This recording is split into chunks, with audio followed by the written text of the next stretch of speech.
Hey, welcome back to the Episodes Wrong podcast. I'm your host, Juan. As always, my co-host here with me. Hey, Trip. Hey, buddy. How you doing, man? I'm pretty fucking tired, but I'm good. Haven't I'm seen feeling you great. in forever. It's been at least a minute. It's been a couple weeks. Yeah.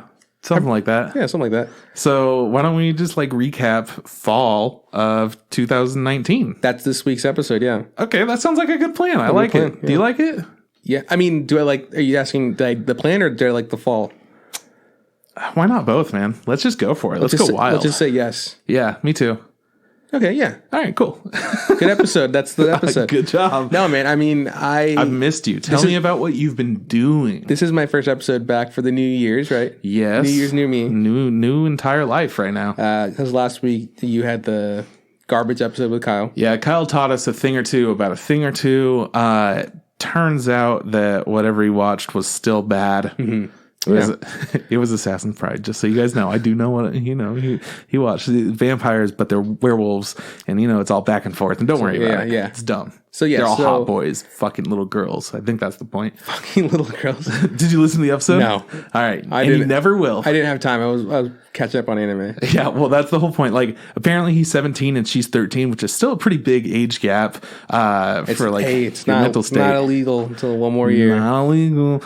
But that being said, he looked like he was mid-20s and she looked like she was 13 or 12 or whatever. He looked like a grown-ass man. Yeah. So fucked up. Weird. Yeah. So real quick on what I've been up to. So I want to know. New Year's went through. My friends came down. The homies. One from the Bay and then one from North Carolina. They stayed over for a few days after New Year's. A few hard Yu-Gi-Oh sessions later. We watched a lot of Yu-Gi-Oh. We played a lot of board games. We drank.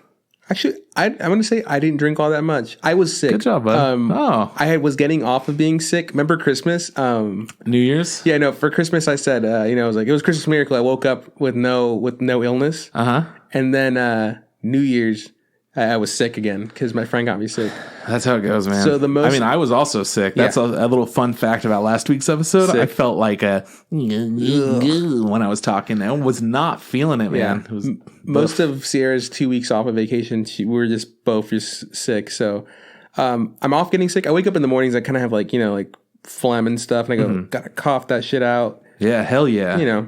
But besides that, I feel a lot better. Good. Well, you look great. Thanks, man. Sierra she's fighting a cough. She's just coughs all the time. I don't remember yelling at her. I was listening to you guys play Secret Neighbor. Yeah. And it's just oh no, you guys were playing Stardew Valley. Stardew Valley. Yeah. And Sierra would cough, and then you would just hear Eliza cough through the chat, and then you would cough through the chat. I'm like, oh god, these guys are all fucking sick. Yeah, we were all sick at that point. But then when Secret Neighbor came around, I was full of form, dude. I was back and functioning like a motherfucker. Couldn't afford to be sick. You're like, I can't fucking cough. I can't let people know where I am. Yeah, exactly. So yeah. Maybe that's why I don't remember anyone coughing. Because we were all just all right, stay away from the microphone. Yeah. Can't give away my position. So that happened. New Year's, buddy's coming down. Let's see, what else have I been up to? I started a new school. Yeah, you did. I've gone back to school. I'm doing this this online program. For more animation. It took me a while to kind of convince myself to go back to school because I was like, oh, maybe I'm wasting my time. But I was like, no, I want to learn more. I want to get better at what I do. Yeah. So I was like, fuck it. Let's just go get some more education. Do some online edging. Mm-hmm. So that started. I got to meet some of my classmates. It's done online. A lot of us are on the East Coast. On the West Coast. Okay. So, yeah, because that's where I'm at. My teacher and then 5 other of my classmates are on the West Coast. Yeah. And then everybody else is sporadic throughout the world. There's a girl who's in South Africa. Is she cool? She's interesting. She her deal is that she lives in a hotel room. And I was like, cool, you live in a hotel room. And she's like, yeah, I live in a hotel room for 3 months. And then my husband got this job where we move a lot and we just stay there for 3 months and then move again. And he's like, so everything I own is in a suitcase. And I was like, wow, that's wild, dude. Imagine. She's like, yeah, in 3 months from now, I'll be in Canada. And then 3 months from then, we're going to be in Japan. And then I was like, whoa. Yeah, that's how we have some traveling nurses that live on our property. Mm-hmm. And that's how they live. Yeah. They just live out of their suitcases. And the company provides whatever they can, whether it's an apartment here with us or it's somewhere in town, depending on, whatever's going on. I just thought that was wild. There's a guy from the Philippines who's a fashion designer. He also wants to learn how to animate. Well, hello. There's That's cool. There's this guy he's from Russia. His name is Vulcan. Oh man, he seems really cool. His room is very minimalist. Everything's super white, and like he's got like a. You guys know each other's rooms? That's badass. We can see each other's rooms. Yeah. So it's like everything's like super white, and then like his desktop and his like desk and like all this, it's just all white. I'm like, this is kind of creepy. Dude's living in space or like something like that, man. There's this guy who he's from France or from Italy or something like that. He's for sure French, but. He's for sure French, but he's from Italy or something. Anywhere. He's European, but the teacher couldn't pronounce his name, and I was like, because like he's like, I don't want to mess up your name, and so he just kind of spelt it out, and he didn't respond. He just kind of like stoic, and he's like, hey, are you there? Can you hear what we're saying? You know? And I was like, I was reading his name, and it's spelt funny, but I was just like, that's for sure Giuseppe. This fucker's name is Giuseppe. And then he's just like, the guy's mic finally comes like, hey, can you hear us? Like, yeah. Like, how do you say your name? He's like, it's Giuseppe. I was like, I fucking knew it. I fucking knew his name was Giuseppe. Fucking. He's so proud of it. I think the teacher knew it was Giuseppe. He's just like, I just don't want to like guess. You don't want to be that guy. Yeah, I don't want to be wrong. You know, I was like, dude, just fucking shoot your shot. Hey man, is your name Giuseppe? Am I pronouncing that right? No, it's actually Jiboobooba. There's a guy from and like the most poor. There's a guy from Canada. I was like, yeah. But my favorite guy, Canada boy, my favorite guy in the class is this dude. His name is spelled Jarom. How would you pronounce that? Jarom. Yeah, probably Jerome. Yeah, or Jarom. Yeah. So the teacher goes like, okay, cool. Next up, Jerome. And then you know his fuddles to get his mic on. He's like, did I get that right? He goes, yeah, kind of. And he was like, oh, how do you pronounce it? He goes, it's pronounced Jerome. And he's just like, oh, so I didn't get it right at all. I was like, oh, I guess not. And I was like. And this guy, man, this guy is too much. While we're watching him, because he hasn't introduced himself yet, he's just doing the lecture bit. And he's got the mic, he's got the camera really low facing up. Yeah. So he just kind of looks like a big old thumb. Man. You know? Yeah, one of those kind of, yeah. It's just like, it's really fun. And like, he's falling asleep. He's like, you know, nodding off. And like, he's that guy is my boy. And I was like, and I couldn't, like, because I'd have to keep changing the monitor from like being able to see everybody to just being able to see the teacher. Because like, I kept like looking over at him and he was like falling asleep. And I kept like wanting to laugh, you know? Yeah. I was like, dude, it's like 8 o'clock. It's not even that late. And he's in Oregon. So it's like, we're on the same like time. So it's not like you've had to stay up super late to watch this, you know? And finally, he's from Oregon and his name is Jerome? Jerome, yeah. And then so we had to finally like do the bit where we introduce ourselves, and he like readjusted the camera, and now it's more facing forward. So he's now less thumb shaped, but he has revealed a massive like Jufro, like it's huge. And I'm like, oh, this guy is gonna fucking. I can't wait to hear him talk. You know, he does like his voice. It doesn't disappoint. He's talking, and then I realized that like he goes, so tell us about yourself. The questions were pretty easy, like what's your experience with animation? You know, where are you from? What's your goal? You know, what do you want to achieve? And then like maybe what your favorite movie is or whatever. Mm-hmm. And so he goes, well, and he puts his arm up like this and starts like scratching the top of his head. Like when you say like this, you are acting like a monkey. Well, yeah, like a monkey going up, about to scratch your head. And I'm like, I was like, he's trying to like portray some sort of like anime character cartoon. Yeah, and he's like, for sure some kind of a weirdo. Yeah, and then the best part was like he was wearing fingerless gloves. I was like, this guy. Oh my god, this guy's perfect. This guy's guy. the best. You know, nothing wrong with fingerless gloves, but when you like put it all together, that's how it gets you. Because like for sure, I support fingerless gloves for like speed running. Yeah. You need it for certain games. You know, you're trying to get the high score. You definitely need it. You know, you're as we all know, Marble Madness, Centipede. Those kinds of games, you definitely need some fingerless gloves. Yeah. So this guy, you know, he wants to be like an indie game developer, and yeah, you know, he's just really excited to be there. He wants to be the next Toby Fox. I don't know what that is, but he kept like, you know, doing like a bunch of like animated things. I was like, this guy's for sure like he's just like a little weird dude, you know, and I'm gonna really hopefully enjoy him because luckily everybody else seems to be more chill. So I was like, okay, cool. At least there's only one real goofball or whatever. Yeah, like, as opposed to me being at school in college, like, and they just being like a cluster of like these just fucking monsters. I was like, I can't walk too close to them because like they'll sniff out my fear and talk to me. Well, fortunately, online classes, I feel like most people that do those are pretty reserved, or they don't want to fuck around with the eccentric people like that. Or they're super like, I'm here to learn and that's it. Like, because like they've committed. Like, I'm not going to go to a traditional route and like go to school. Like, I'm going to be online. I'm going to focus. I gotta. So yeah, so that started. I'm really excited. Our first assignment's like a bouncing ball, just like super basic. And I was like, okay, cool. Like I'm not gonna not take it serious. I'm still gonna do my best. And I've been working on that. They do recommend working 10 hours on it. And I was like, there's no way I can put 10 hours into this. Like I can probably put like at the most like 5, and then be like, all right, I've done this to death. I'm gonna turn it in for critique on Tuesday, and then he's gonna let us know how to fix it, and then Thursday for final grading. I'm like, cool. I'm not like trying to like shortchange them being like, this is really important. I'm just like, I can't physically sit here for 10 hours and like wiggle stuff and like. Well, what if you take a different approach? I mean, I've done it. Like like the thing is like once you did it, like, oh, can you do it again? It's like, yeah, sure. I'll keep do more than one or whatever. But I'm just like, I can only do this one assignment so many times. Like I can only make the ball go like this.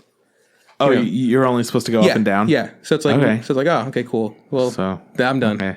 So yeah. Because for me, I'm imagining like a ball coming in from the side and then like hitting the ground, bouncing up onto a wall, like ricocheting off of that, and like that's another assignment because we're doing like balls that have like squash and stretch. This is a very very hard ball. Like it's supposed to be like a basketball that doesn't like squish, and it's supposed to be like it's 120 frames, which is like 24 frames a second. That at the most it's 5 seconds long. So it's supposed to be super short. It's like cool. So I did it. I was like, all right. Great. I did all the readings for it. I feel like I've accomplished my bit. Tuesday I'll turn in. Thursday I'll redo it for whatever I need to fix. It's not perfect. Like there's bits I'm like, this could be a little better, but I don't know. I can't look at this anymore, Yeah. So I'm excited for the class. I've been watching a lot of Survivor, which is really unhealthy because I mean that's just who you are. That's just what I do, right? That's just It's not good for me, man. Whatever. But hey, those are the faults that I have.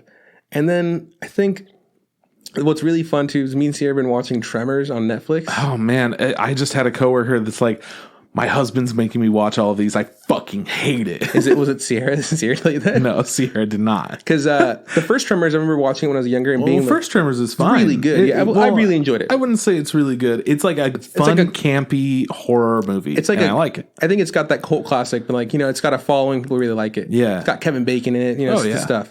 It inspired a whole level in Zombies Ate My Neighbors. Mm-hmm. Yeah.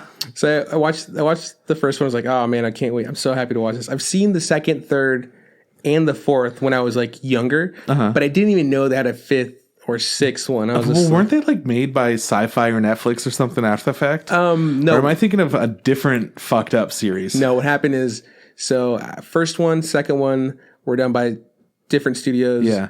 The third one was done by even worse studio. And then Sci-Fi picked it up for a mini series. That's what it was. In the late 90s, no, in the early 2000s. Yeah. And it was like 12 episodes. And it was just called Tremors. It was the sequel to the second one or whatever. Yeah. And then they did...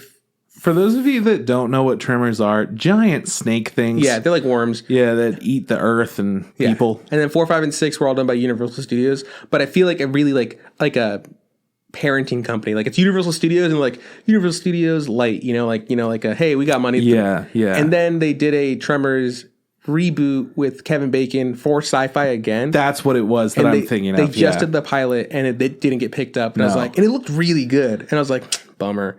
But anyways, I was making Sierra watch these because I remember really enjoying the first one and enjoying the other ones for other reasons, being like, this is so dumb. Yeah. And it goes from like, really like it, okay. 3 is really bad. 4 gets better. Whoa. 5 was like surprisingly like good. Like it was almost a good movie. It had the guy from Malibu Most Wanted and Jamie something. He was in The Son of Mask, Yeah, so they weren't like treating it seriously at this point, but they kind of were. At this point, he comes back. He's a new character because every time like the guy Bert from the first one is in all of them because they lose the lead. They lose Kevin Bacon for the second one, and then for the third one they lose the second lead from the second one, right? So there's like, who can we get back here? And then the same guy is always down. His name is Michael Gross. That's his name. Nice. That sucks, man.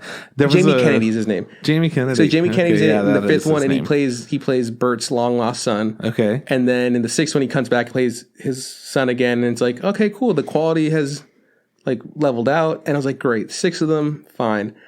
Me and Sierra finally finished it, and I was like, you know what? This was a lot of fun. Like, I know it wasn't like a good time for like in like a classic sense, but I was like, I really enjoyed watching these really dumb things. So that's it, man. Honestly, I mean, I don't really know else what I've been doing besides just watching anime and doing homework and staying home and shit. So without spoiling anything for next week, have you watched any new anime? No. Okay. Is that next week? I thought we were gonna do fucking the movie that we're watching on Wednesday next week. Well, people aren't gonna know what we like if we're just talking about movies all the time, man. I don't know. I don't care. We already know Weathering with You is going to be great. It could be bad. It could be horrible. We don't know that for sure. Well, we'll let you guys know next week on our episode about Weathering with You. It is going to be our preview week. Okay. What are you doing? What have you been up to?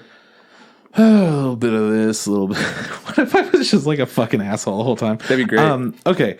So I have been kind of just playing games here and there.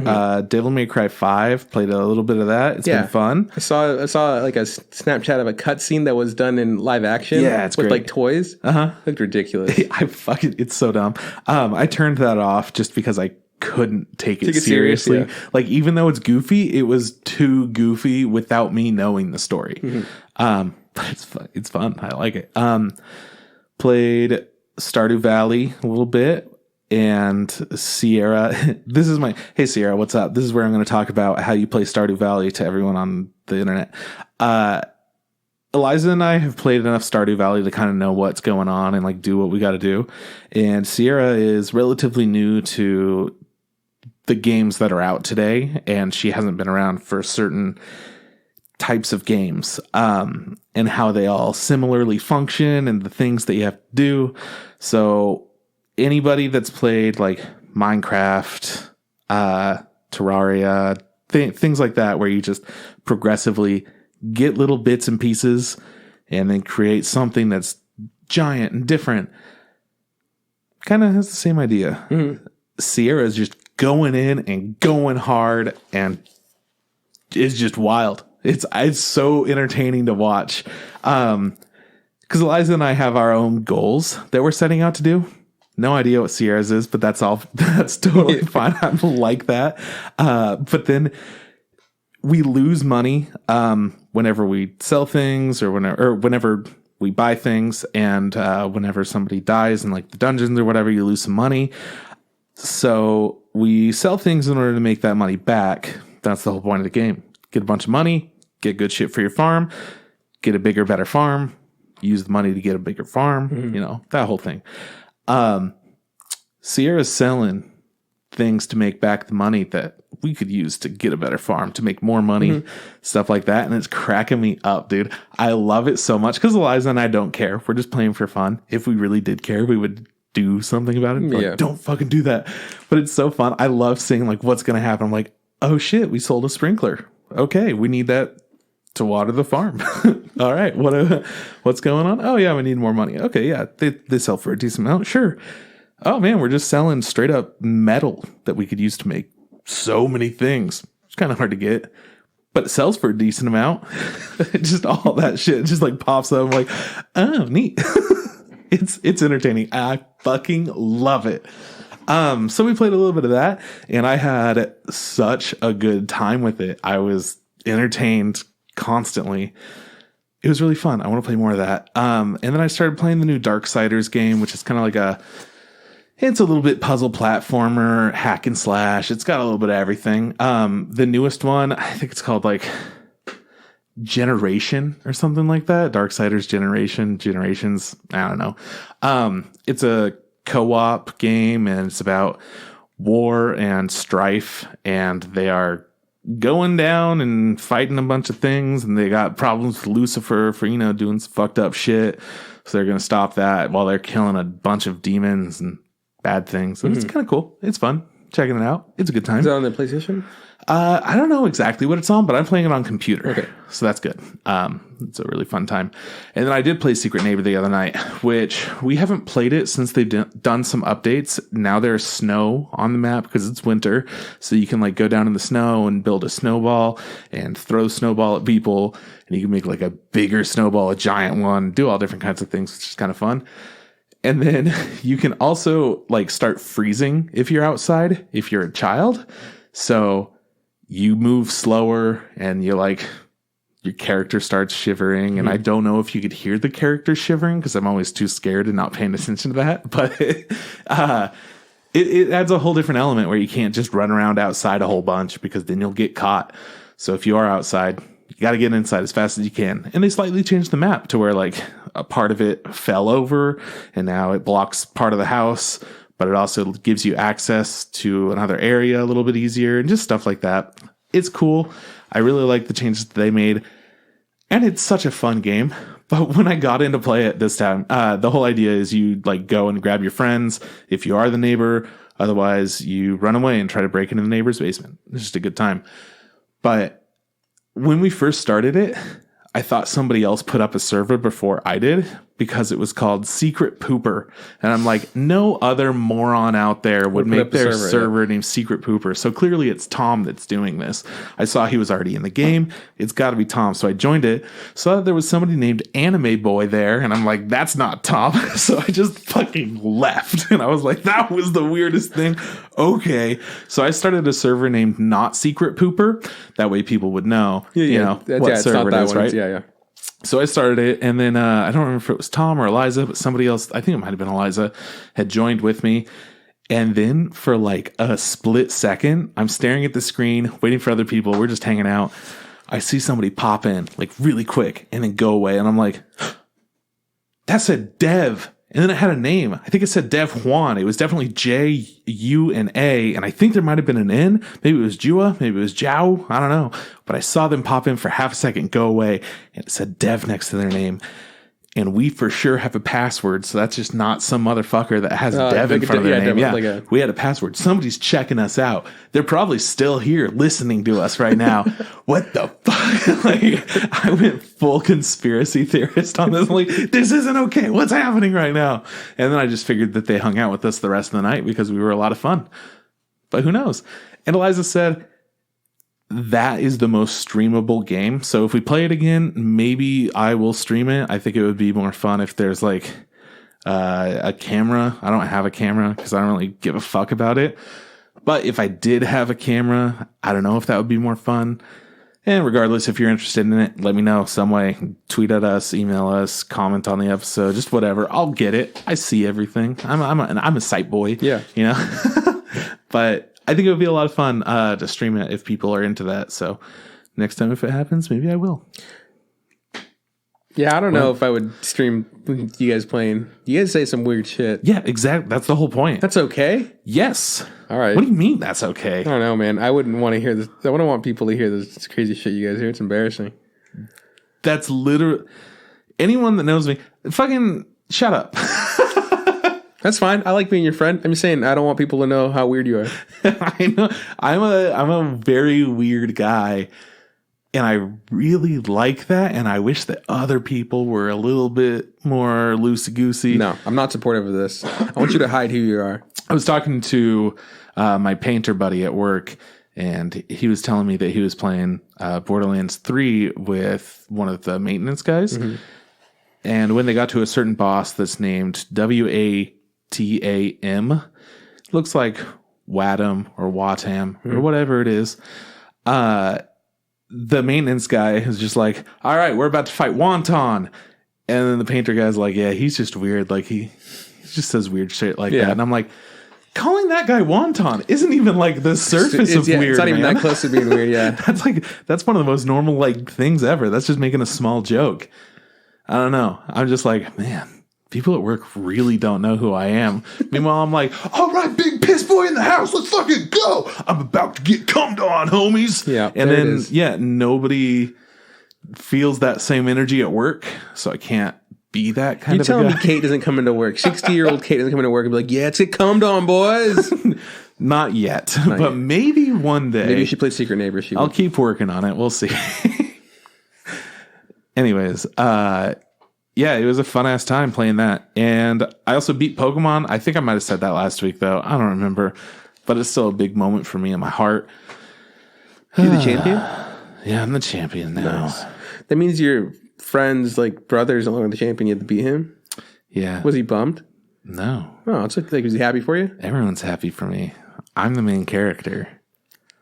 I'm the main character. It'd be cool, like Pokemon, like if they had like an edit where it's just like, oh man, no one fucking liked you. Everybody's hella mean. God damn it! This is the fucking winner. This is the champion. Oh, I guess. You have to go, you have to like, Pokemon's like, hey, you need this thing? Go get me that thing. They'd be like, fuck, it's you?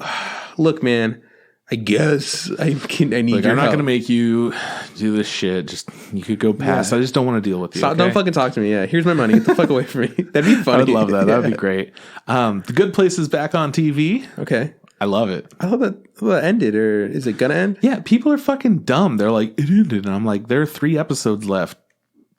So it didn't end. No. Okay, that's not that fair. I mean, because I did think it ended. Yeah. No, not for you. But people that watch it, I was like, I just didn't like the end. I'm like, you thought that didn't feel like the end. That felt like mid-season cliffhanger because it's holidays now. Yeah. I don't know about you guys. Christmas, and then it comes back and it's just like, all right, so what are we going to do? And you're like, okay, so we're still there in that exact same situation that we were in. And now we're having a good time again with all of our friends and family watching the TV. So 3 more episodes. Yeah, 2. 2 now. I think. Yeah. Anyways, it's probably going to end and it's going to be good. Spoilers for The Good Place. I think they're just going to create Earth.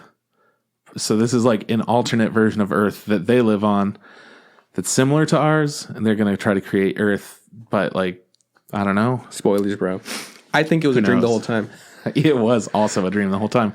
And I've been watching, well, not anymore, but a lot of AGDQ, which is Awesome Games Done Quick, where they speed run and donate all of the money that they raised to charity.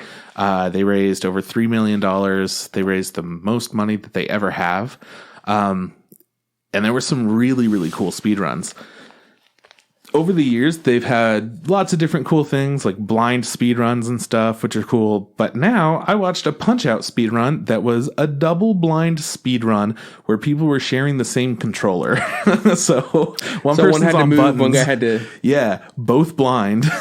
Ooh, how'd you... Ooh, that sounds too hard. Yeah, it was crazy. I watched a 2-player... I can't remember what Mario game it was. Maybe it was Super Mario World. Speedrun where it was constantly changing back and forth between Mario and Luigi like every second or half second or something. So you need to make the exact same inputs in order to like nail that jump. And the other person's expecting to already be in the air. So if you don't get that jump at the right time, like everything's completely fucked and they need to do the jump. So it was really weird to watch it go back and forth between Mario, Luigi, and it's just like a very smooth stream that looks like one person is playing it. It was wild. But the best thing that I watched was a Legend of Zelda randomizer speedrun for A Link to the Past, where the audience got to participate. On Twitch, there are things called bits that are just like little amounts of... I don't know how much stuff costs on there, but it's little things that you could pay for and use that to donate towards whatever it is or support the streamer that you're watching or whatever. But you could use those bits to buy certain things. So you can like buy the player some arrows. You could buy the player bombs, heart, whatever it is. Or you could take those things away if you want to. So you purchase to either fuck over the streamer or help them out. And then you could also make all floors are icy. You can die in one hit from anything. There's one that just instantly kills the streamer if you pay enough. Like, it was really entertaining to watch him in the middle of doing like glitches and crazy speedrun strategies. Suddenly, now his buttons are swapped. So he's now using the D-pad for all of his buttons and his movements on the buttons. It was fucking wild to watch. It was an insane time. And it was really entertaining. Yeah, so AGDQ did great this year. I love seeing everything that they add in there. Just a cool little community. Yeah. Cool. And I got 2 monitors. You did? Yeah. You got 2 monitors? I got dualies up in this house. There's this whole odyssey of him trying to get the monitors to work. Here's a spoiler, guys. He had the cord in his pocket the whole time. Yeah. I just didn't know where the power cord went. I put it in my pocket. I forgot. It was in his pocket. So he had to do a bunch of fucking around with other stuff. I did fuck around just a little bit. That's it, man. That's all. It's okay. He found the cord. Everything's okay now. Yeah. But now I'm going to tell you about why things are fucking crazy with me. All right, so yesterday's my day off. I'm having a good ass time just being in bed, not getting up. I'm like, ooh, it's 11 a.m. I'm just going to put on another YouTube video. And then I get a call from my coworker that's supposed to be working. I'm like, maybe she has a question about something, but it's pretty early. Like they get there at 11. It's like 11:05. I wonder what's going on. And she's like, but it was a Snapchat audio call, which I don't get. You're scary, I was thrown off. I'm like, what is this? Oh my God. And she said her car broke down at the gas station. She went to get gas so she could get to work, and then her car broke down, and she's just been panicking, didn't know what to do. She don't want to call Kate, who's on call, because that's her grandmother, and it's a whole different situation that could cause like a lot more tension than is necessary. So I'm like, all right, no worries. I'm going to let the new girl in. I'm going to go let Khadijah in, and everything's going to be A-okay. So I throw on some clothes, don't have time to brush my teeth because I'm like, it should already be fucking open. I got to go unlock this door right now. And then nobody is there. And I'm like, where's Khadijah? What's happening right now? So I call my coworker back and I'm like, yo, man, so she's not here. Do you think you're going to be able to get here? And she's like, I have no idea. I don't know what's happening. I might not be able to make it to work. And I'm like, no big deal. You know, we'll make it all work out. Call Khadijah. I'm like, but you should probably let Kate know what's going on, because if you can't make it in, she does need to know. And I call Khadijah. She's like, hey, something happened. I'm on my way. Don't worry. I'm like, all right, cool. I don't care what it is at this point. I'm not even supposed to be there. Like, I'm going to try to open up this place as best that I can, have her all prepared to go, and then I'm going to fucking peace. But there are two problems with that. We have a move-in at 11:30. I'm not dressed for it. I haven't brushed my teeth. Like I said, I'm a fucking monster person right now. I'm just there to unlock some doors. And Khadijah's never done a move-in before. Yeah. She's still really new. So we've kind of talked about how she needs to check one out and do it, but we haven't had her at the property when I've been able to show her how a lease signing goes and whatnot. So I'm like, okay, well, just do it. Just read the lease with them. Just be very thorough. Get them to sign everything. Sign everywhere you're supposed to sign, and then we'll be good. And then I had to leave. She also had some more paperwork. Some like Monday morning has to fax into the main office kind of paperwork to do. And I'm like, worst case scenario, I just have to do it all in the morning, and that's okay. But she's been taught how to do it. Maybe she'll be able to get most of it done. It's really hard. It's confusing. It's more confusing than it should be. Honestly, it's just like, write this information down in a bunch of different ways, and we're going to say different things for each section. So you don't know exactly where you're supposed to find it. You just have to remember that there are 4 different names for exactly what we want. Okay. And she did everything. Said she had an all right day. Other coworker didn't show up. I pieced the fuck out of there. As soon as I prepped her, I was like, I got somebody on the way to my house right now. I have to go get some food. Like, I am not even prepared for anything right now. So I'm sorry. I have to go. Good luck. And then today, this morning, I'm like, okay, well, time to fix all that paperwork that she had to do, because I'm sure it's not perfect. And I had to fix like almost every section on it and just redo every little part, which takes between 30 minutes and an hour. But it's due at 10 and I get to work at 9:30. My boss called in sick today as well. So I'm doing all of this and I'm like, okay, well, I got this other guy here. He could hopefully help me out with anything that I need. And then I have a move out appointment at 10:30 and it's going to be a pretty chill day. I'm going to be alone the afternoon after he leaves at 2:30, and that's it. It's whatever. And then I fix all the stuff just barely in time, get it faxed in. We're all good. No questions. Everything's good. And then I'm getting ready to head out for my move out. And somebody comes in and he says, I'm here to move in.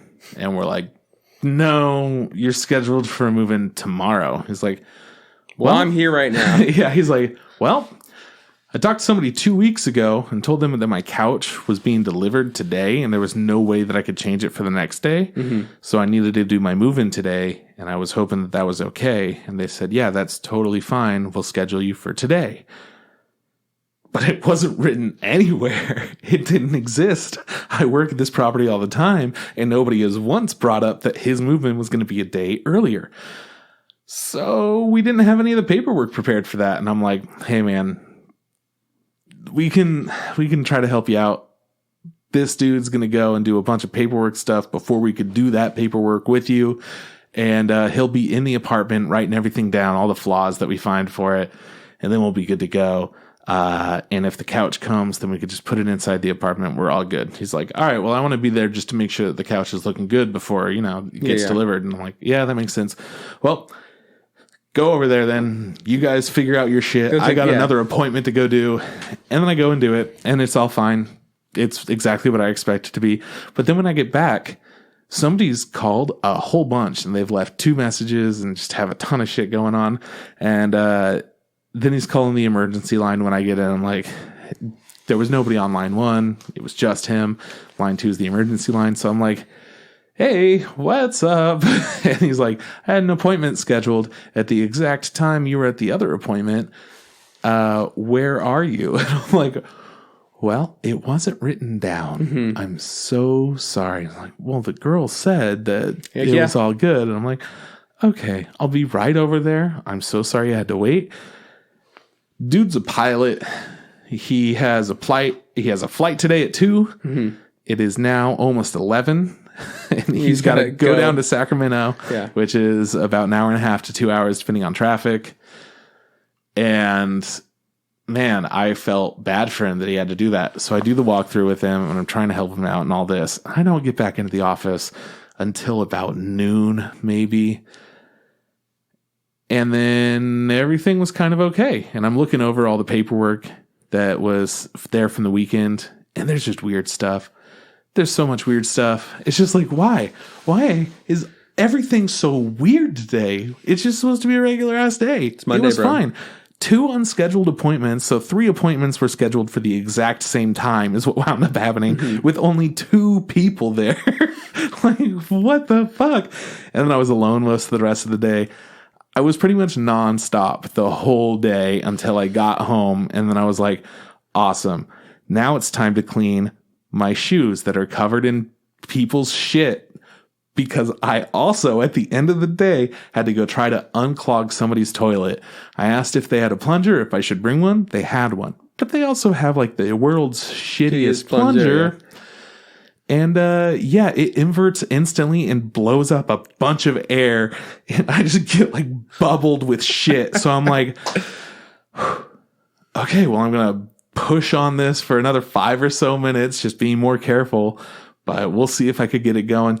Couldn't. It has to be snaked. So I got covered in shit for no reason. Couldn't even help these girls out. I'm like, good luck with your shitty smelling apartment. Goodbye.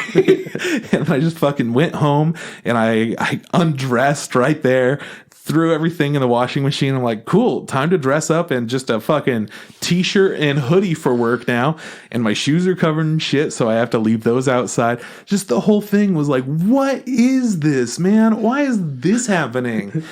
And then you showed up, and my day got, so I don't even know how much better, dude. It got so much better. The second that you walked in, I just felt like so much negativity release, and I just felt so good. Bro, I was so happy to see you. It's so funny. I can't believe you got covered in shit, dude. Yeah, man. I had a real wild day. So that's like the perfect ending to like a perfect day. Yeah, and now I'm doing a podcast, so that's pretty cool. And we're gonna talk about anime. We're gonna talk about shit that I like a lot. Oh my god, does your maintenance people do the snaking? Yeah, thank God. Then I'm like, give you a snake. Hey, go. Here's the thing, guys.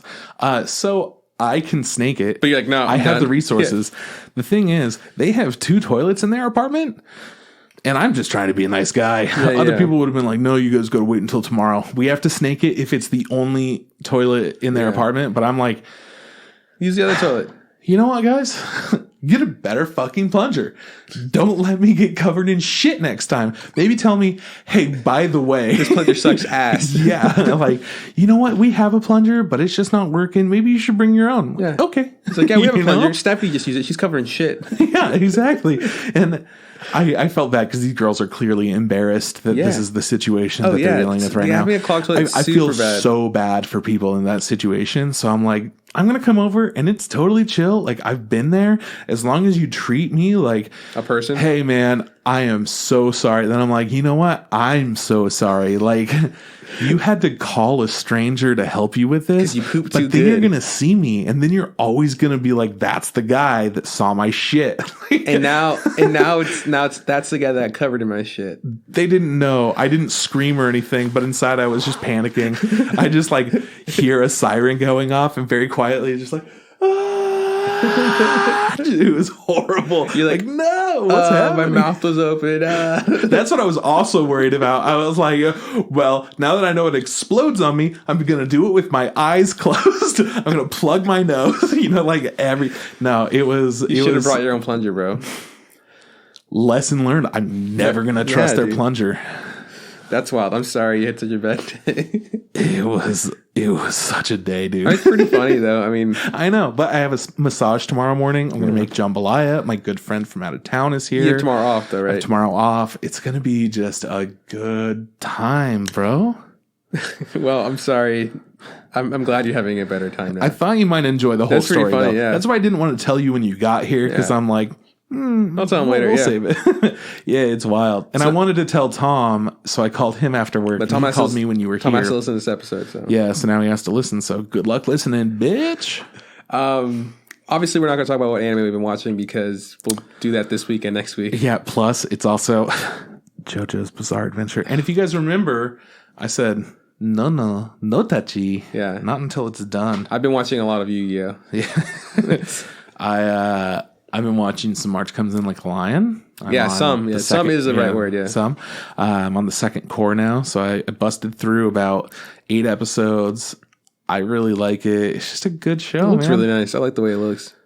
But I'm also not as invested in it that I think because other people revere it. They're like, this is the best shit ever.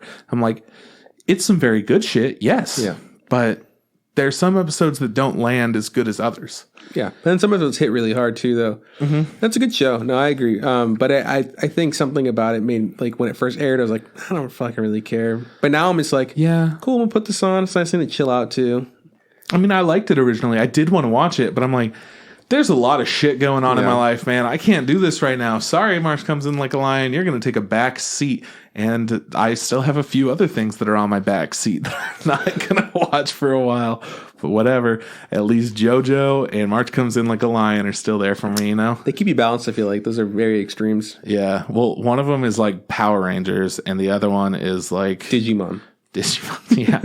So you guys figure out which is which. All right. I think that's pretty much the only anime that I've been watching that isn't new. Cool. I mean, like I said, all I've been watching besides the anime I'm supposed to watch is Yu-Gi-Oh! And a lot of it is just, when my friends were here, it was just us yelling at the TV screen. Mostly the other guys, because they played it more than I did. They're just like, that's not what that card does. That's cheating. And like, whatever, Dark Magician Girl's hot. Yeah. Yeah, and it's pretty funny.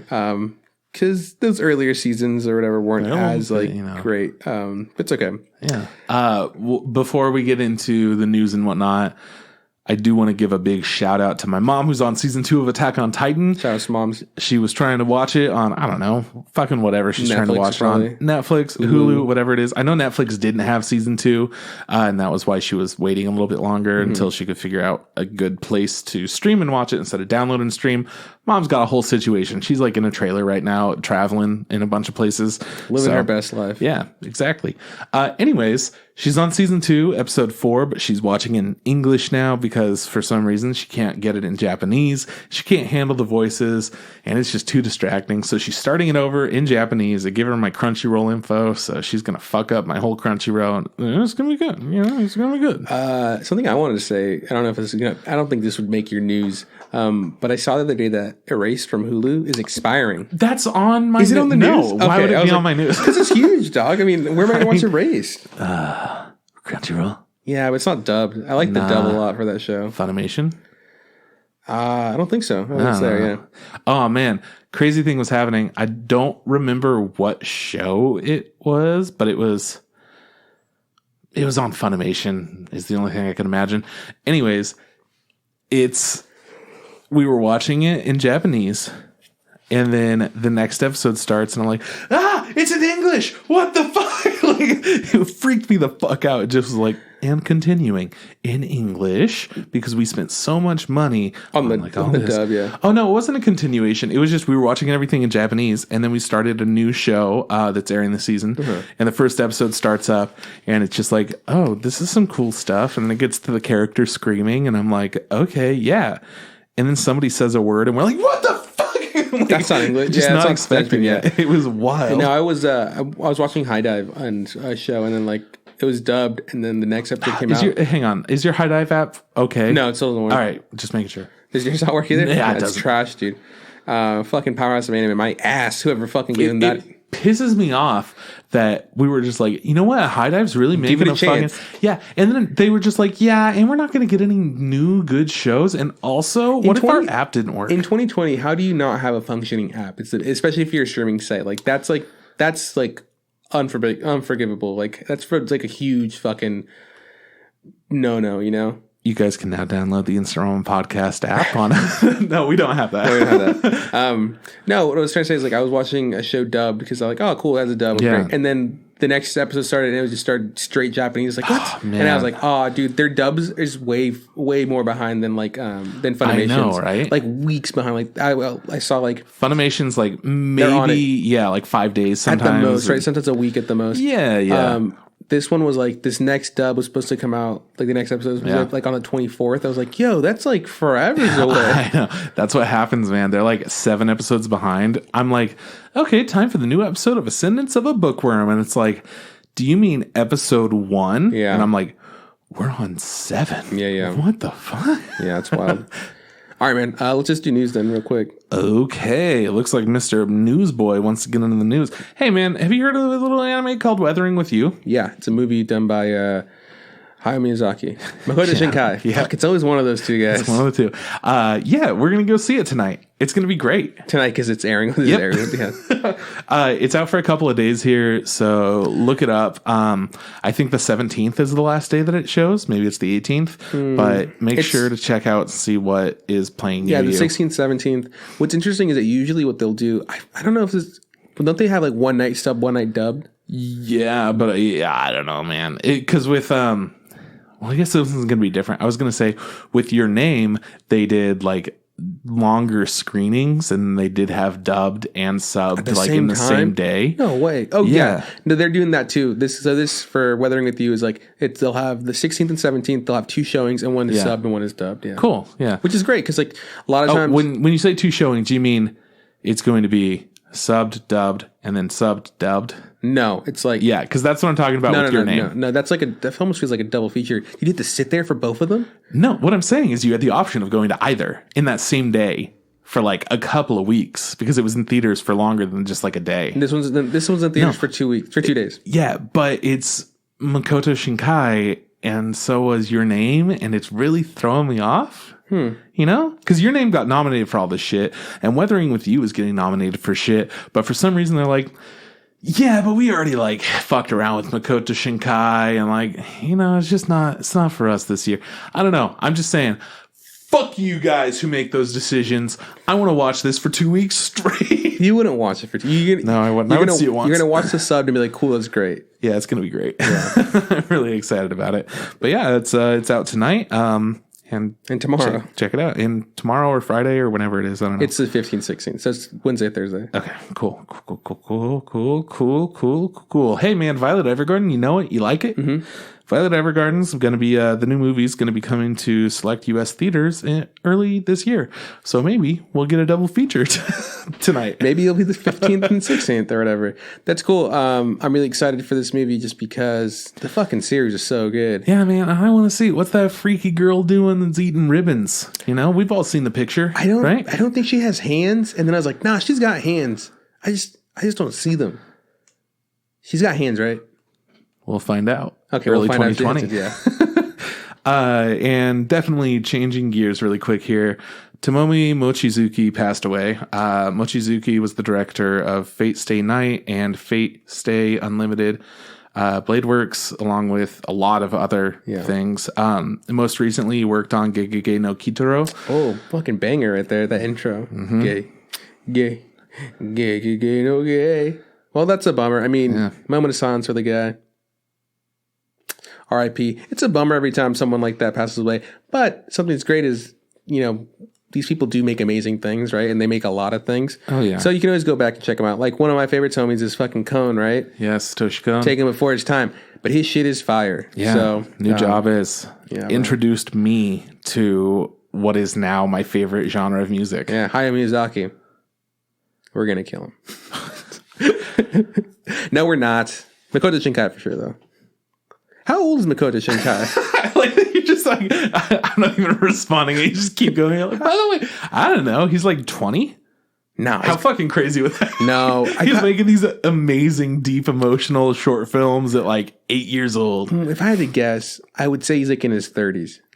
Like 32, 33. I would say maybe early 40s. Really? Yeah. Okay, well, we'll have to look up. I can't because my phone's off. But like, well, I'm not going to because I don't give a fuck we'll look about it up later. You guys send us your looking best, up. Yeah, let us know how old he is. Yeah, let us know. All right, cool. So Haikyuu to the top has been listed for 25 episodes. Big fucking moves. Honestly, man. Well, what's this? Honestly, this last season, stoked. Wasn't it super short?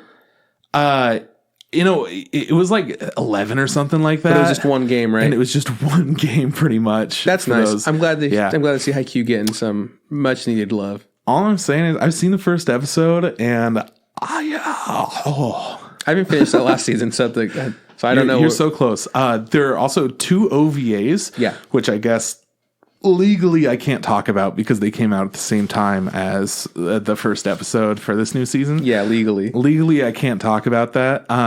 So we'll just have to address that in the future. But I'm very, very excited. It has 25 episodes. After a bit of a hiatus, it's been, I think, 3-ish years since the last season of Haikyuu. Coming back, they came back strong, and we're going to watch more. Find out why next week. And then finally, the last piece of news. To Your Eternity will receive a TV anime in fall of 2020. Are you excited about that? I kind of heard about this. I'm not familiar with whatever this thing is. But you saw the picture though, right? Can you see the picture? You got it right there? Yeah, I got it. No, I don't have it right I here. didn't see if you had the picture. I can get it for you really fast. But essentially it looks like a dude and his dog in like some kind of like a tundra, little wasteland type place. I was wrong. Okay, you were closer to his age. What is his age? He's 46. He's almost 50, dog. That's way too 43. old. 43. No, he's so youthful. Feeling good. That's us reaching. Yeah. I did see this. This is really pretty. It's very, fucking. Yeah. It's got some seafoam skies. How are you? I don't know, man. I'm kind of tired of main characters having white hair. Yeah, I'm sick of it. You see one Mushishi, you see them all. Yeah, that's how I feel. One, fucking Bell Leaf Bell. You know what? What's his fucking name? The guy from it's wrong Pickup Girls. Yeah, I know. Bell. It's Bell. That's Bell all Leaf. that I know of him as. Bell Leaf. His last name is Leaf. I think his last name is Leaf. All right, whatever. So he's like a weeping bell. I don't fucking know. Like a victory bell. He's Zeus's son. Spoilers. Sorry, guys. Spoilers. Is that a spoiler? That was really rude. Is that a spoiler? I think so. I think he's supposed to be Zeus's, you think he's a demigod. Hey, man, before we actually get into the fall 2019 wrap up, you totally fell off of 7 Deadly Sins, right? Absolutely, yeah. Okay. Yeah. I'm just saying, right now, where it's at right now, something that I would give to Kyle. I don't think it's that bad. Yeah. Do you know what's been happening? No. I don't, okay. I've heard people complain about it, but I don't care anymore since I don't like it. Doesn't matter. They've had to switch studios and stuff. So people were like, yeah, first season and second season was like, all right, okay. And for the third season, it got picked up by, I think, JC's staff or something like that, which has a bad track record of picking up shows. They were like, we got to focus on Food Wars. Yeah, because it's a good show. So we're going to just lease it out to whoever wants to do it. And then some small ass studio that doesn't even exist got it. And people are calling it a fan made anime. Wow, that bad, huh? Dude. So I don't remember if I've saved any screenshots of it, but there is one particular shot of Meliodas that people keep posting where he just looks like a weird, dorky little monster boy. Like someone tried to draw him by memory. Almost, dude. It's like a 12th grader that's good at drawing, I guess, figured out that he can try to make current anime. I don't know. I won't be able to find it easily. But yeah, the studio has just jumped from like high quality to just whatever fucking studio is out there. It's a bummer, bro. Meliodas. I remember really enjoying that first season. Yeah, a lot of people really, really liked it. It never hit me the same way that it hit other people, but people fucking went wild over it. I don't know. It's totally different now. I can't find any pictures of it. That's all right. We'll watch it later. I won't be able to. I'll show it to you. You guys look up like Meliodas season 3 and you'll know exactly what's going on. It's next level bad. Terrible. Yeah. I don't know. It looks like an 80s action figure of like some kind of like a super buff army man, but like with a stupid face and like duck feet. You guys got to see it. It's great. I don't have any more news to talk about. Me either. I gave you my fucking erased being off Hulu news. So all right. So we're gonna do our fall 2019 wrap up. So this is the part of the show where we talk about what we watched during the fall season, which goes from like October through December. Mm-hmm. And some of those shows are still going on, by the way. So just so you know, which ones? My Hero. Yep. The basketball show I'm watching. Yep. Fucking Fire Force is done actually. Yeah. Vinland Saga is done. Yeah. Do we put that one on here? No. I didn't watch it. That's why I didn't put it on there. Fuck. I was like, I put all of them. I figured you didn't watch it. Wow. I will talk about it when we get around to it. All right. Well, we'll finish that at the end, I guess. Yeah, I was trying to make it good so it was like a lot of back and forth between us. It's okay. The very end will be. Yeah. We all know Vinland Saga is done by Wit, so. Yep, exactly. That's all we need. And we all know who Wit has also. Yeah, they did Attack on Titan. Whoa. Okay. Yeah. Hang on. I don't have that much speed. I don't want to weird flex on you, but I know my stuff. And what else? Damn it. The fucking question of what else do they make? What else don't they make is more of a question. They don't make One Punch Man. They don't make, anything that Bones makes, which is, I don't know, dude. What else do they make? The Ancient Magus Bride. Fuck, that's such a God. I always forget that one because it's such a shit show, but it looks really good. Yeah, for those of you that like it out there, we really wanted to like it. It's just really fucking boring and nothing happens. Sometimes it's not even animated. But man, it looks good. Right? It looks fucking. And that's a concern of mine about a new show that's airing, and we'll talk about that next week. Okay. But why don't we start out with the shows that have carried over from last season? Mm-hmm. Dr. Stone, to start out, made by TMS Entertainment. They've done ReLIFE, Orange, Megalobox, amongst others. So this was 2 core? Yeah, man. So we were on the 2nd core. And I feel like the thing is, I remember seeing a lot of hype for Dr. Stone at Anime Expo. Not this last one, the one before that. Being like, it's going to be the new fucking thing. Here's your fucking Dr. Stone headbands. To look at this. And I was like, this looks like it's going to be really cool. And my biggest gripe from the beginning was I thought the show looked really ugly. Like, it was like, why doesn't it look better? Why isn't like the art better or the animation better? It's just a style. And I was like, it took me a while to that's the style. And it's just a style I'm not a big fan of.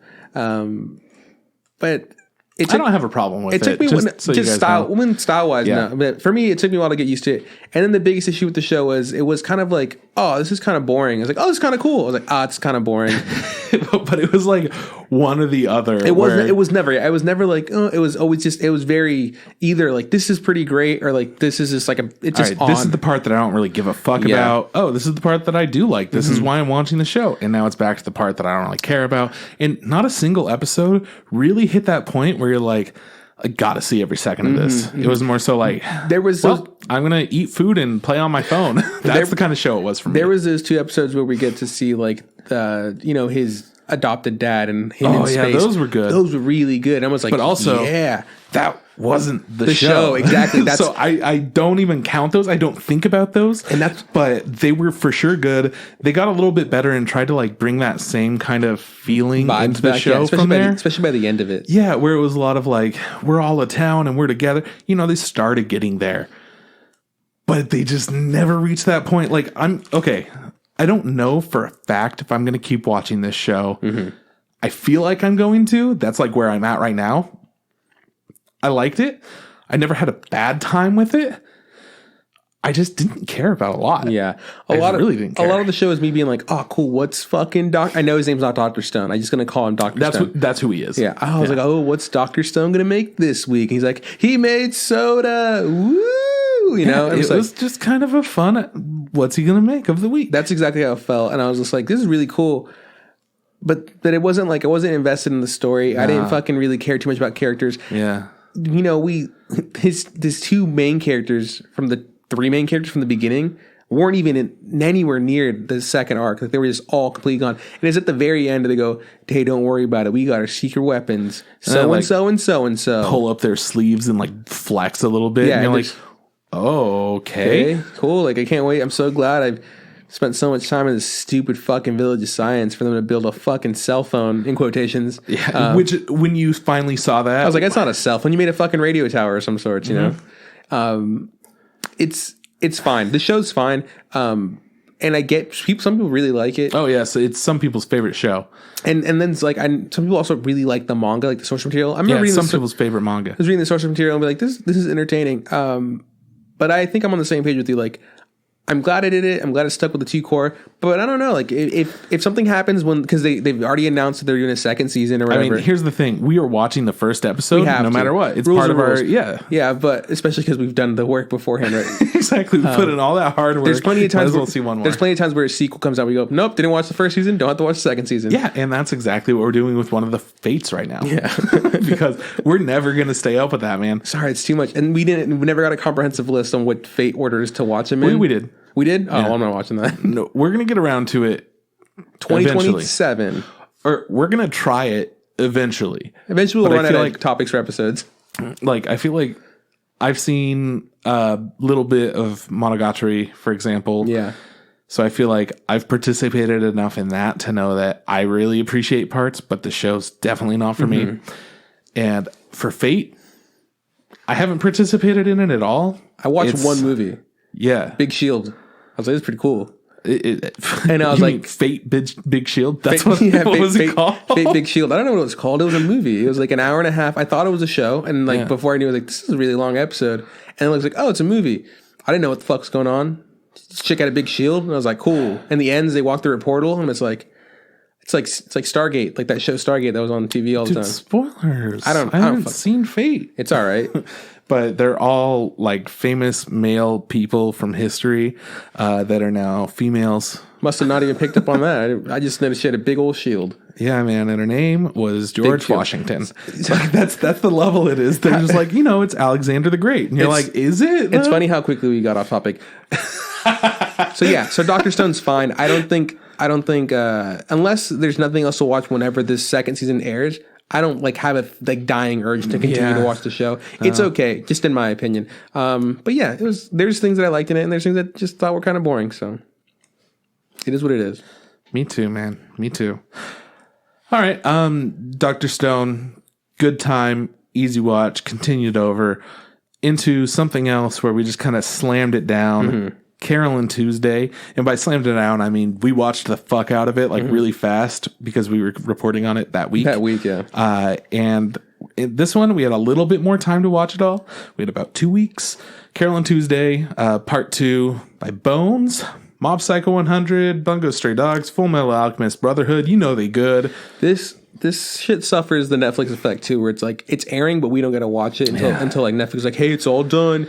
Here you go. So this was a 2 core that was separated into whatever the fuck Netflix wants. So Part 1 and 2. Yeah, which it kind of makes sense. But also that's just how they do anime anyways with different cores. Like it's a different story arc. Yeah. So we really liked Carole and Tuesday. It had lots of good songs. It had some interesting characters, an interesting world. And to carry on with it, what do you think? Did it do the same stuff? Did it do something different? How do you feel about it? I didn't enjoy Part 2 as much as I enjoyed Part 1. I didn't either, but I appreciated it. I thought it was fine. Like, I remember you texting me being like, yeah, the story's kind of like, the gist of Part 2 is music industry's kind of hard. Yeah. And I was like, yeah, I get it. So Part 1 is, we're gonna make music and we want to make it big, and then they got very fortunate and got onto a TV show that they got to expose their talent a little bit. It was Mars' Rising Star or something like that. Yeah, something like that. And then Part 2 is, well, now that people know about them, How do we become more famous? Where do they go from here? And it kind of addressed the problems that all these different artists have in the industry and where it goes for whoever's in like what genre. And there's just a little bit different topics, I guess. Yeah, there's people suffering from like, like the fucking, I guess, like losing all your money in the industry, someone getting addicted to drugs in the industry, someone losing their passion for singing, someone like, I guess, not being understood anymore, someone rapping or making music about like their political strife, like there's like all these like elements, and it's just kind of Carole Tuesday being like, we're just trying to make songs, bro. We just trying to do Carole and Tuesday kind of stuff, So it felt like they were addressing a different topic, which is totally fine. Yeah. Really appreciated the different things that they kind of covered. Didn't really care too much about whatever his name is. I always forget his name because it's something. He's the greatest, Erdogan. Yeah. Who am I? Yeah. Artagun. Yeah, he's with fire goes behind him. Yeah. Yeah. Anyways, he lost all of his money because his banking information was stolen, and he lost it all. Yeah, and then he got it all back within the same episode. Yeah, whatever. That whole thing, didn't give a fuck about it. But what I did like is seeing how now that he's on hard times, he doesn't have all of his resources. He used to just make music with computers because that's the world that they're in. Mm-hmm. And then he comes to Carole and Tuesday because they have a friend that also knows him, and they participate in similar things. Anyways, he plays around on their keyboard and he gets inspired and like makes a new song and stuff. I liked that little bit, but I didn't care about the other stuff. Yeah. Which then reminded me, this is the same director that's done Cowboy Bebop, Samurai Champloo, Kids on the Slope. Mm-hmm. He's done some real good shit, but Kids on the Slope is the only one that wanted to be exactly what it was. Everything else had little pieces of other stuff in there. Yeah. And this is where Carole and Tuesday really felt like those other anime that he's done. Like Samurai Champloo had some weird episodes in there. It kind of meandered. Didn't really have a consistent plot. It did, but he does that slice of life thing a lot. Mm-hmm. He has these very episodic things, and that's the way that the second part felt. It felt a lot more episodic, and it felt like he just wanted to do a little fun, weird thing, which throws us back to like that robot episode in the first one where he made like the movie. The music video, yeah. I didn't feel that as much at that point. I was just like, it was just a fun little, it broke up the pace. Sometimes that happens. But I felt it a lot more in season 2. I'll say this about season 2. The music, which is something that I really enjoyed from season 1, like the intro, the outro, the songs that they created without the show, like throughout the show. I'm like, I really enjoyed it. And one of my biggest gripes I always bring up is when I'm watching some sort of media and it's music based, right? Like, like shows like Kids on Slope or whatever. Oh, this is the best song ever. Yeah, fucking force the piano and people go, this is amazing. And they try to they make the people in the audience or whatever explain how this is the most amazing thing. And I don't feel it. But for the first part of like Carole and Tuesday is like, these songs are actually really good. Like I'm really, I'm getting like chills and feelings from this stuff. Part 2 really didn't do that for me. There's a couple. There's a couple songs here and there. I'm just like, where I'm like, oh man, I really enjoyed this song. But for the most part, I was like, no, I'm not. Like, I really didn't like the outro, and I really didn't like the intro. And I think it's because I liked the intro a lot. Didn't care for the outro. I think it's because I enjoyed the intro and outro from the first part so much that I was just like, oh man, yeah. Well, because it was sullied or whatever. Like you can't do it. You can't beat that first one. It's so good. Yeah, but the outro for the second one was Angela's song, and it starts out with like a little bit of kind of like it's been and I don't know, for some reason it felt like it had a little bit too much going on for an outro. Yeah, especially with the like more somber tone of the second half. I don't know. There's also this whole like political element in in the second season where like which we kind of get a little bit about. Like we find out that that Tuesday's mom is running for president of Mars. Like we already knew that she was an important political figure, but now we know the full extent. Now we know what the real deal is. Like, she's being manipulated. She wants to deport a bunch of illegal immigrants from Mars back to Earth. Like it's this whole thing, and like this, and it's like or from Earth back to Earth.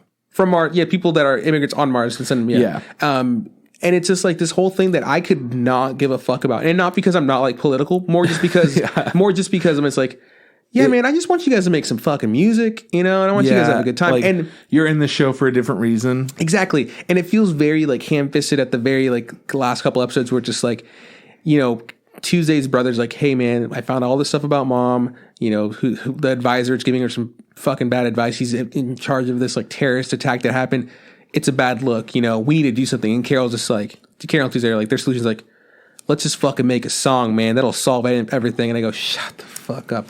And it finally happened, because at the beginning of every episode, it's their manager being like the 7 minutes of whatever, like the most amazing performance I've ever seen. Is like, and the last performance I actually really enjoyed. I think that it worked great in the show, and they did a great job with it in the show, but it also doesn't jam. I've tried listening to it. It doesn't. In the show, I mean, I haven't listened to the songs outside of the show, but that last performance, I'm like, oh, I get it. It feels really good. Yeah. My only gripe with this is that this song being performed around to the world of Mars, unless Mars is like super huge into like fucking music, like it's their fucking like livelihood. Yeah. One song isn't going to change the issues that have happened, Just this was all just a callback to We Are the World. Exactly. Yeah. And that was thinking about it too. Like, I was like, and that's because I was thinking about it. I was like, yeah, didn't they do this before? Like in the real world? They've done this. And I go, yeah, no, there's still AIDS out there or whatever, like, or fucking. But it brought awareness. That's the whole point. It does bring awareness. So this was bringing awareness to that issue, but they made it a lot more like, yes, this is an issue we take care of now and it's done. Yeah. Also, when the cops come and raid it, and the manager's like, no. Funny. I was waiting for the cops to start killing people. I was like, holy shit. I mean, they were, yeah. Also, we're used to Hong Kong at this point. That's what it is. And we need shit to be more realistic. Yeah. I don't need to fucking be fucking spoon fed some bullshit. Give me the fucking hard stuff. Yeah. There's a rapper in this season. As soon as I saw it, I was like, man, these songs are good, fucking good. And I was like, when I was listening to, because he's like near the latter half of the show or whatever. He happens to be like a friend of Carole's. Carole also happens to meet her dad. A lot of stuff happens in this season, but it also feels like nothing really happens. Yes. There's only one story arc that I cared about, and he performs his songs, and I was like, as soon as I heard him, like, these songs are really good, and I go, who the fuck is this? And I look it up, I was like, it's Denzel Curry, who's a rapper that I really like. And I was like, and so I text you back, I was like, yo, dude, that guy fucking rocks. Like, that's a good fucking bit. I was like, nice. What arc did you care about? I cared so much about what Angela was going through. Angela was going through some shit, man. I don't even like Angela. But I was like, yo, this is rough, bro. I didn't care about her in the first half at all. And in the second half, getting to learn a little bit more about her. She's still kind of a bitch. And then you learn her life, and you're like, bro, oh my God, Angela, how are you still here? Huge spoilers for Carole. Oh, yeah. Big time. Here we go. My favorite bit was to find out, like, so her mom that adopted her wasn't really her mom. Right. Also, which she was her dad or whatever. Yeah.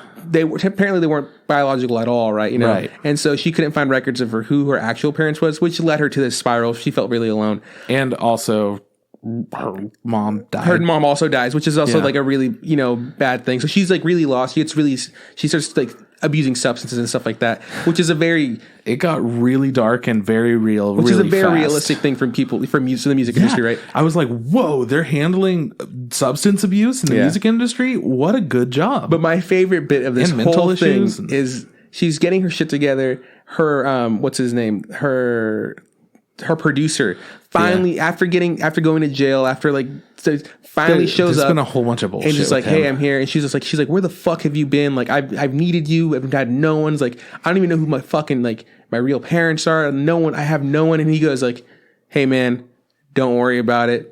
I also don't have any real parents. I'm actually a genetic baby. I was made in like a fucking test tube. Yeah. I'm the perfect creature. I was made. No, I don't have a mom or dad. It's like, and I'm the first version. You're the second version. We're kind of siblings. Peace. And he just disappears. Right? I was like, what a huge thing to tell someone. I know. Like, what a dick move. Just like, hey, you're not even really a human, or whatever. You were made in a lab, but you're great. You're perfect because you were made in the lab, and I always have your back. But I can't be here because I need to hide in the shadows. All right, goodbye. She's like, let me come with you. He's like, nah, I don't think so. Go sing. And this was, after she... This was after she had her performance at like the Grammys. The Grammys, yeah, essentially. the Mars Was it Grammys. the actual Grammys? I don't remember what they called it. It was the in Mars show. Grammys. Yeah. So she had her performance at the Grammys, and she collapses on stage because she's been just like abusing and having all these terrible times. And her songs during this period were really beautiful. I loved the music that Angela was putting out. Anyways, yeah, she collapses, goes to the hospital, wakes up after a period of time, and then he comes by, drops a huge bomb on her, and is like, peace out. And she still has to recover for a little bit, and then she comes and joins Carole and Tuesday with their song that's going to save the world. She also has a stalker in this season, which is like, it's just an example of like so much happens, but I feel like nothing happens at the same time, right? Yeah, the stalker was around for like an episode or two. Yeah, it's I don't know, man. It had a lot of different things that it wanted to do because there are so many different parts of fame and the music industry that they could have taken different approach from, and they tried everything at once, and that didn't quite work out. Yeah. But the music overall was really fucking good. They had some fantastic songs in there. Not all of them were the best. There were some that I didn't care as much about. It took a little bit longer for Polly Jean to grow on me than Kiss Me or Hold Me Now. But I wound up really looking forward to the intro, just hearing Polly Jean, and then it sounds all like whimsical and like, oh yeah, we're fucking jamming, boys. Suddenly, just as soon as the intro starts, it got me going. Yeah, I think I don't regret not watching it. I think it was a good. I think it was a good show. So yeah, I think we probably have similar views. Good show that could have been great. Yeah, but the music was surprisingly good throughout. Overall, yeah, the music I did enjoy. Awesome, character, world, everything is great. They did lots of good things. Didn't deliver on every front. Yeah, whatever. But that's not everything's perfect. So yeah. So this is a show that I would recommend to people, but not like you gotta. It's not like hey, this is Violet Evergarden levels. Like if you don't like this, you're trash. Yeah, exactly. This is like a check it out. It's got some cool music. Hey, you want to watch a cool show? That's about it. Yeah, that's probably it. Yeah. Yeah. Okay. So next up, we're going to talk about something very briefly, because it's still airing and we've talked about it plenty of times before. My Hero Academia, made by the studio Bones, that we just talked about a second ago. So, My Hero, a lot of people don't know about this show. It's about, superpowers and all this stuff. It's a new shonen. It's really niche, People wouldn't really be into it, I think. There's a character that's, he has grenade hands. It's a really good show. It's probably like the best shonen, out right shonen? Now. To be really fair, after watching this entire season, I understand people's issues with like specific like fights and stuff. Like the whole a million thing. Like after watching, I'm like, you know what? Yeah, that could have been a lot better. I was hype. I enjoyed watching it, and there were definitely parts where I'm like, yep, they did the thing. Decided to save it up. Yeah. There's the last fight where like he just fucking Deku's going all out. I mean, huge spoilers. I mean, it's like what? Hold on. The huge spoiler for a shonen is that the main character's gonna have a big fight at the end. Huge, because it's not over yet. But the most recent thing is him just kicking ass. 14 or whatever of this season. It was, I thought, looked really great. I was like, this is really, they really for nice. sure saved the budget on that. He went full DBZ. I would say, it's introduced new characters this season that I already know of because of the manga. But like, we got, Soul, fucking Sun Eater doing his like stuff. We've seen him before, but actually in action. I really fucking like Fat Gum. Yeah, he was really tight. We got to see some more of Red Riot. And he got cooler and cooler. He's a really popular character. They always do like in the mangas, they do like top rankings, and he's always in the top 10 because he's just a really good character. Well, because he's just like a regular dude. He seems like he's a fun time, just kind of like a normal kid. I just want to fucking save the world, bro. I'm going to be your shield. Yeah, but he's not like... He's not Deku's level. Better than everyone. Like, he wants to be as good as he can be, but he's not beating himself up about it. Exactly. And he's also not competing with anyone. He also doesn't have as many stakes as like Deku does, where it's like, hey, man, you have to be the best because you have the best powers. Yeah. But yeah. But that being said, this does give me vibes of like those seasons or for those of you that don't know, Juan has read the manga. I'm up to date to the current chapter, but it gives me the vibes of like Attack on Titan season 2, which I'm not the biggest fan of. Yeah. Where like everything happens in a very short period of time. Kind of like, I've never seen this, but you've mentioned it. Like the Hunter, 10 episodes of them walking up a stairs. The end of the Chimera arc. Yeah. So all of this is just one raid, one mission. And it does feel like, oh man, like when is this going to like be over? Okay. So personally, I don't know why I was so fucking into season 2 of Attack on Titan. Yeah. Maybe it's just because I wanted it that bad. Yeah. But I was never distracted by the fact that everything was just short periods of time. Yeah. Within like one day, everything happens. But with this, I felt it hard. Right? And the thing is, I felt it really hard for that second season of Attack on Titan where I'm just like, God, I'm so fucking pissed because I just want to see them get to the goddamn basement, And I was just like, so like, that's like something that like always irks me. I really like, in hindsight, right now, combining all, I understand why that season's there. Yeah. It does what it's supposed to do. I think that the way to enjoy these kinds of story arcs is in one or two settings. Yeah. If you week by week, like sessions. Or, if we were to binge it like 4 chunks, like 4 episode chunks, I'd like, oh, cool. The issue is week to week, you're just like, God, I need more. Like, nothing fucking happened. You're like, they run down a hall forever, They ran down a hall, and then 2 people went away, they had a fight, and then the other people are still running down the hall for fucking 13 episodes. Are you shitting me? And it's frustrating just because I really like this manga, I really like this show, and I remember when I was reading this arc, I really enjoyed it, and it didn't feel, I guess the pacing felt different when I was reading it. Well, also at that point it was all written, so you saw up until the end of this arc, you could just keep going. Yeah, but in like in a visual format in this media, like it did really fucking weigh on me. I'm so fucking glad that the raid's done, and I'm just like, oh, thank Christ. Anyone that was waiting, like, I know that Kate is personally waiting. She's like, I can't do it, dude. I have so much trouble watching one episode at a time. So her being able to watch all of it is the exact way to go. I was talking to Sierra about this, and she feels very similar, where like she's doesn't like the pacing of this, like, and it's like it's very like frustrating. And I was like, no, I get it, and it's as someone who has to watch this for the podcast, I'm just like, it would have been really cool to just watch, all these at once and be like, nice, that's done. Kind of like a really long movie, Yeah. But we didn't have that option where it's like, I mean, we kind of did, but it's just not worth it. No. To me, it's way too difficult to restrain myself from watching it. Yeah. Because I want to consume the things that I like a lot, but then I sometimes get burnt out on them. So whenever they do come out week by week, I like that the most. I love waiting for the next episode and being so excited and be like, holy shit, let's go. Another episode next week. Yeah. And for this, I was just like, I just want something to happen. Please, something happen. But then every single episode, it's like, there was a big fight and it was really cool. But then I'm like, I just want something to happen. They're still running down the hall. No. And I think, we can talk about it forever, but I know that I didn't watch them. I watched episode, and then I think I left the last 4 like to be watched all at once, just because I was behind. Dude, Lemillion into Deku twice. But I was like, oh, come on, man! I just really need this to be done, because I know it's great. Like, I know what happens. What's the next thing that's gonna happen? I'm just like, I can't wait for that. And the thing is, where the manga is now, I'm just like, this is really great. Like, I'm really enjoying what's happening. But I'm just like, fucking season 7 when this gets around to. Yep. And me and Sierra's, like, my brother-in-law were talking about this, or like, maybe, good shows and good mangas, like, they never end because people don't know how to end them, and it's like, and so the quality will go down. So I don't know what is going to happen to My Hero, because it,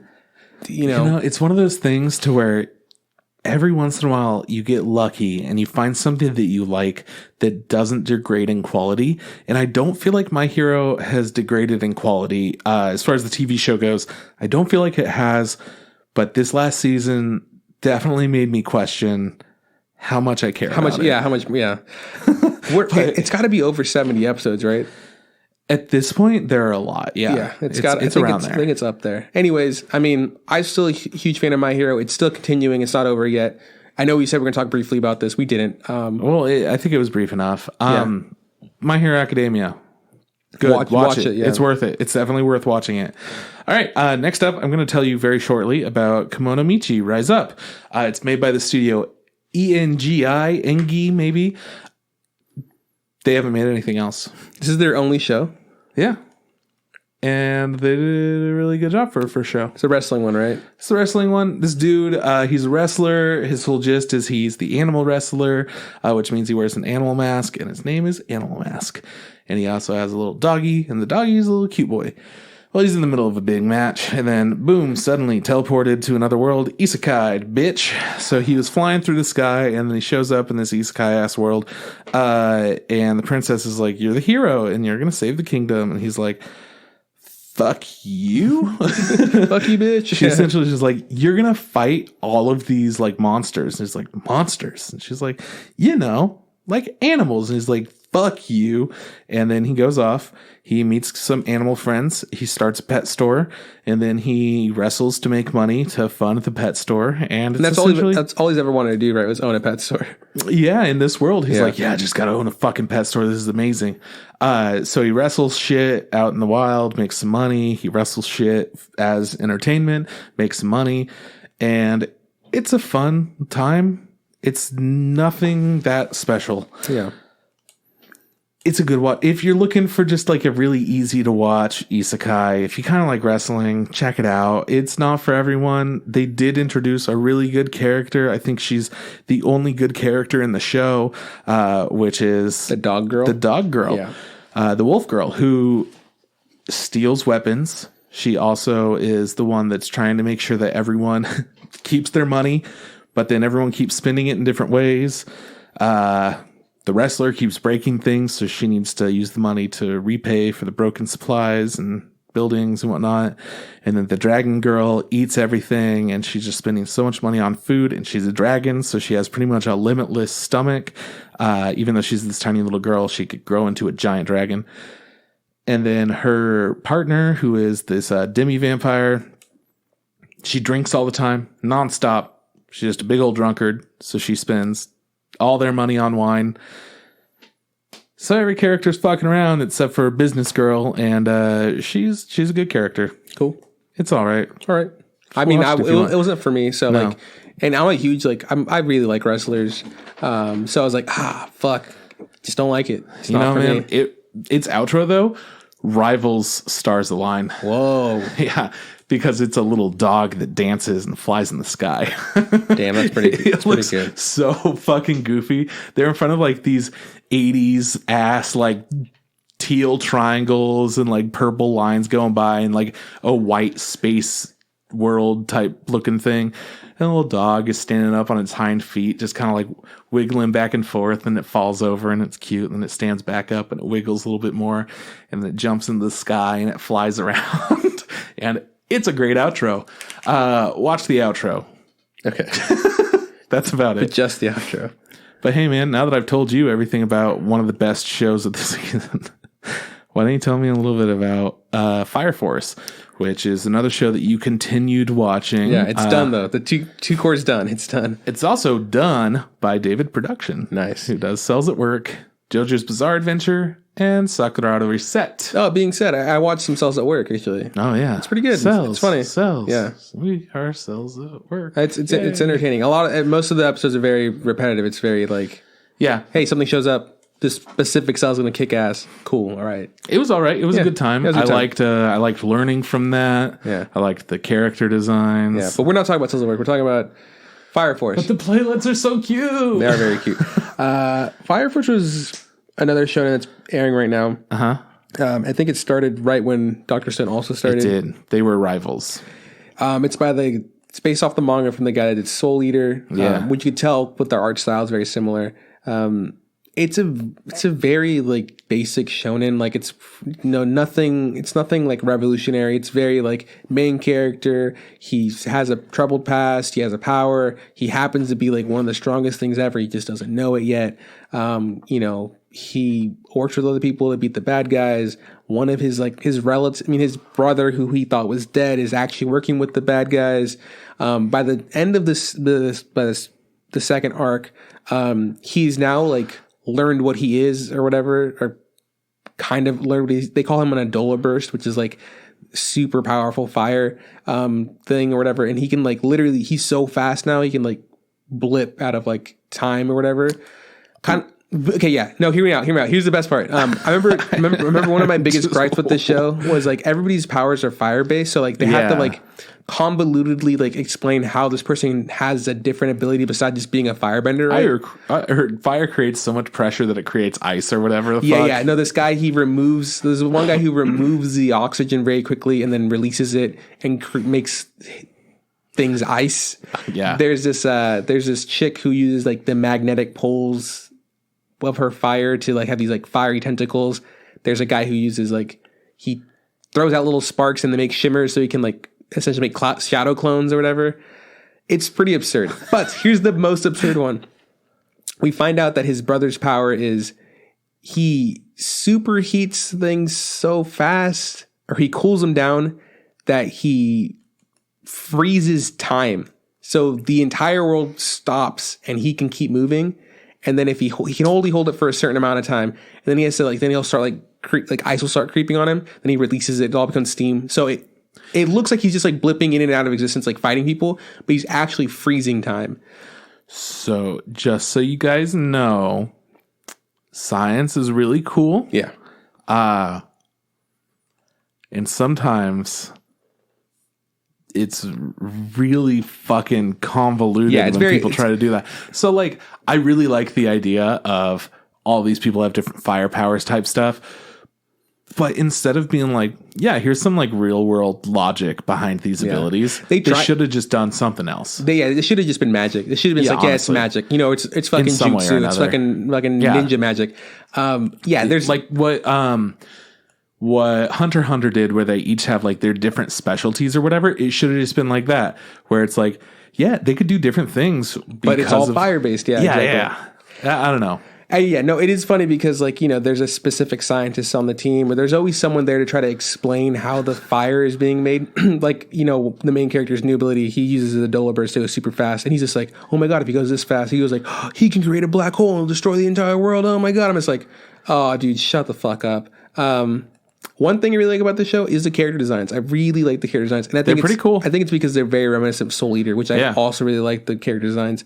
But the story isn't the most, entertaining. There's a lot of tropes. There's a lot of like, chibi faces and like, silly things. There's a character who always falls out of her clothes. So this is a very, very basic like anime. Like if you need that fucking vanilla anime, if you don't want anything that's gonna fucking break the rules, this is the show for you. Like it's nothing like it aired on Toonami. Yeah, exactly. And which is like the greatest way to get anime out there for the common man and be like, oh, this shit's entertaining. There are some really cool fights. Oh, I'm sure. That to be fair, as a shonen, there are some really good fights. There are also some fights that's really lackluster because there's no fucking budget. I think that they might be up for one category. Maybe it's like a best fight or something. Yeah, maybe in Crunchyroll. So I don't know.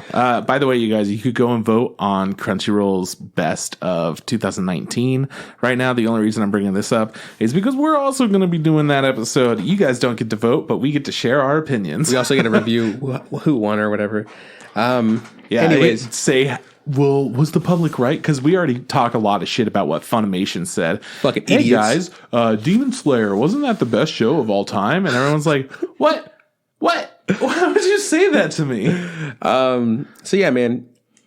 I don't think if there's a second season, I'd watch it. I'm glad I'm done with it. Yeah. Like with this 2 core. So compared to Dr. Stone, a little bit below Dr. Stone?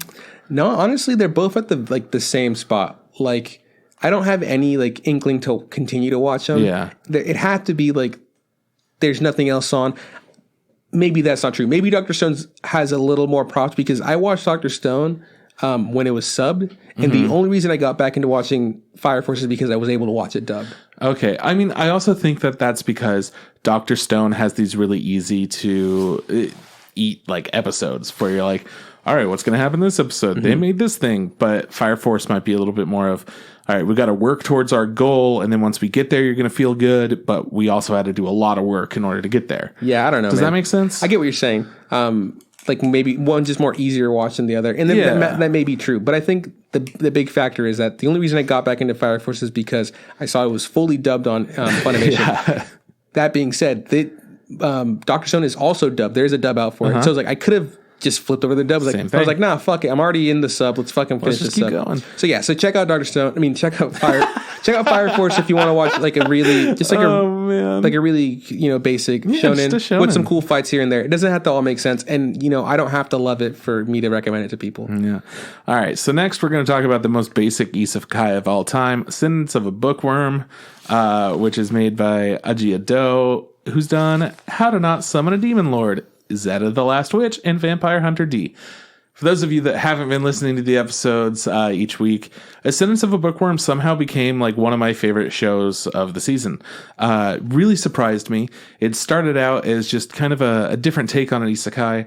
Instead of it being all magic and powers, it was, you're just in another world. You're kind of like a peasant, and you're going to try to make a book? You can't do that. Fuck you. This girl is like 6 years old. She's super weak. She has some kind of a sickness, and she needs to learn how to write and read and do everything in this world because it's all different. And slowly, as you go on, the world unfolds into being one of the most easily exciting worlds there are.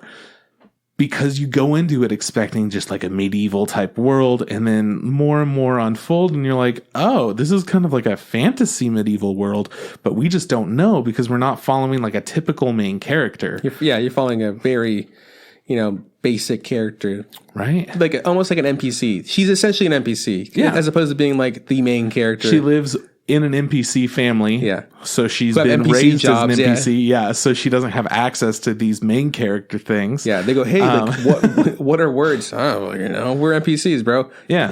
I'm in charge of this gate right here. That's all I do. Your mom, she cooks. That's all she does. Your sister, I don't fucking know. She's just there. Yeah, she's like, oh, fuck, this house has no books? What the fuck? And she's like, hey, parents, can we go to a library? And they go, what the fuck are you talking about, kiddo? She's like, a place with a shit ton of books? And I'm like, that doesn't exist. Maybe in like the king's castle. They just, You idiot. And then she's like, okay, well then I guess I have to make books. No, I would have been better. It's like, well, I guess I got to kill the king. You know what we have to do? Regicide. So she continues on to learn how to read and write from different people that she's able to make connections with. She has a little boyfriend that goes along with her whole plan. He's a little bit more of a capable person since she's so sick. He helps her out. Lift wood. Yeah. He can lift wood. He could also fight wood monsters, which are essentially just wood that keeps sprouting and it tries to entangle you and like kill you, which is a problem that a lot of people have to deal with, but that's the danger of having your kid go and collect firewood, because everyone needs fire. Yeah, exactly. So that's why it's like, all right, well, we have different stages of this. It's not just like go out and get wood. It's, are you capable of fending off this wood monster? And eventually later on, they meet the wood monster, things go on. She makes deal after deal and meets different people and like keeps showing her expertise in these areas that are pretty normal for us.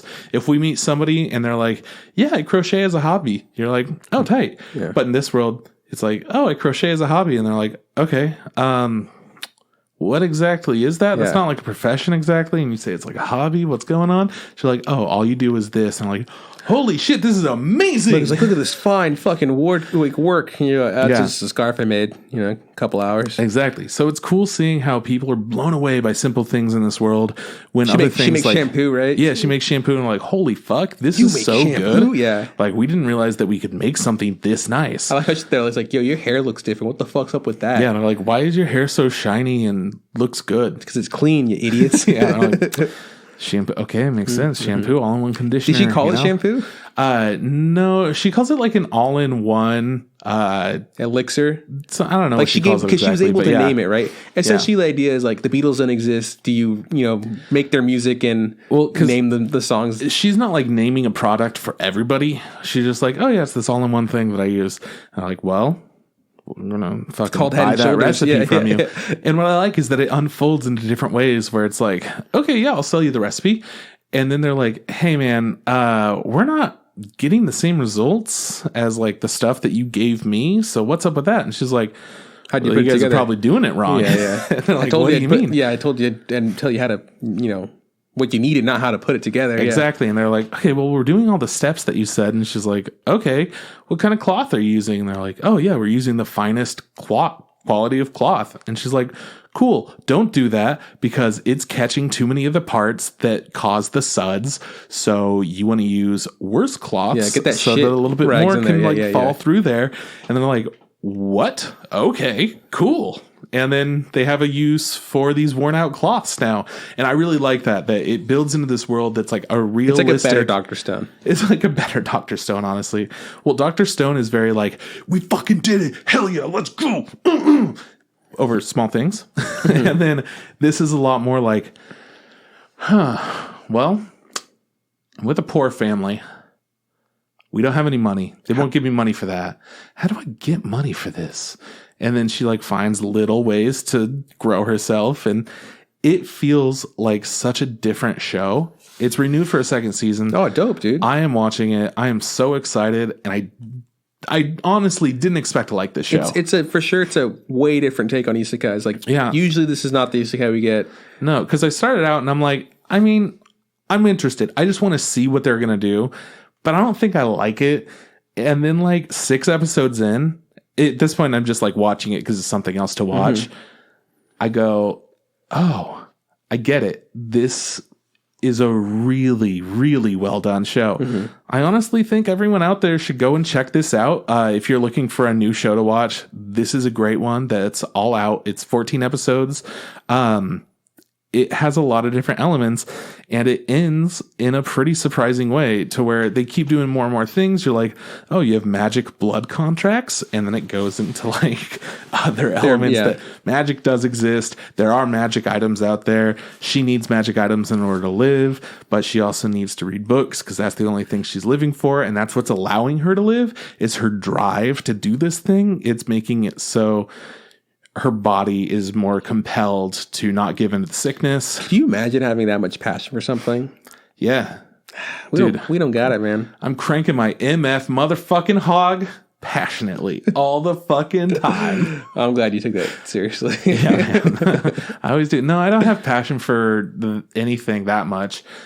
I think it would be pretty cool. But I know that there are a lot of people out there who are like, I'm gonna be this. Yeah, like there's a better way of doing this. I'm going to figure out how. Or like, I want to be able to help people. I want to be a doctor. Yeah, or exactly. Like, I need to figure out what to do with the most powerful ability in the entire world. I have to be the best hero there. Yeah, exactly. So like, I'm going to create a black hole and absorb the entire universe. World. No, he's just trying to play tag with his brother. I didn't mention that. Oh, yeah, it's just tag. It's just a game of tag. Anyways, yeah, Ascendance of a Bookworm surprised the fuck out of me. I haven't liked anything else that this studio's done, but this show definitely feels like something that's different.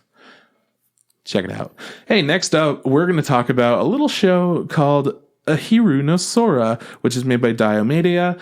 They've done huge hits like Aho Girl and Domestic Girlfriend and Squid Girl.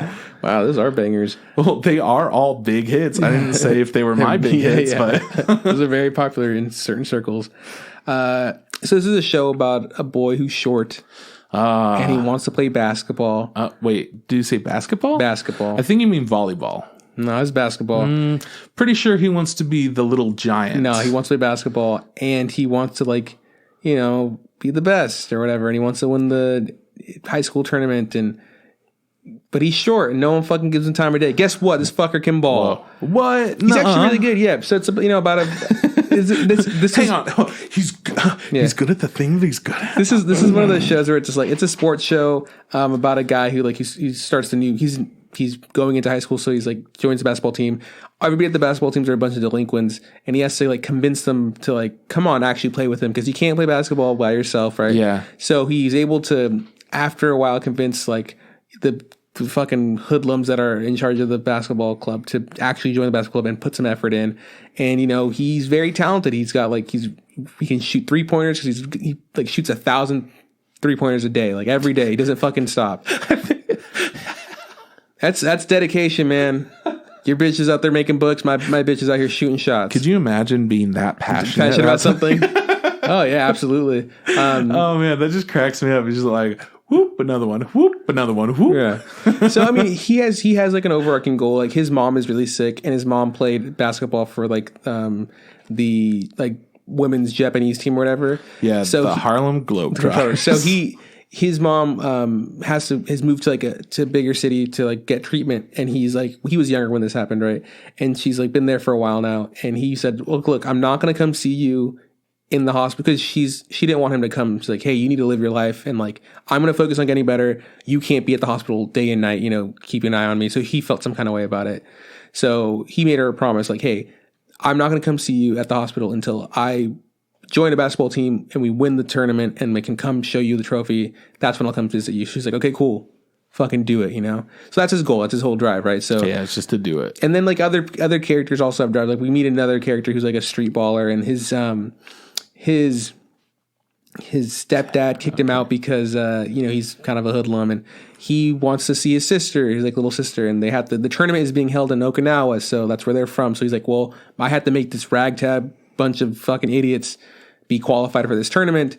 And then there's like a couple of twin brothers who are just like, one's just like really always been a huge basketball fan, but he's just really trash. Like he practices really hard just to have the ability. Another one's also really smart, but he also doesn't fucking care.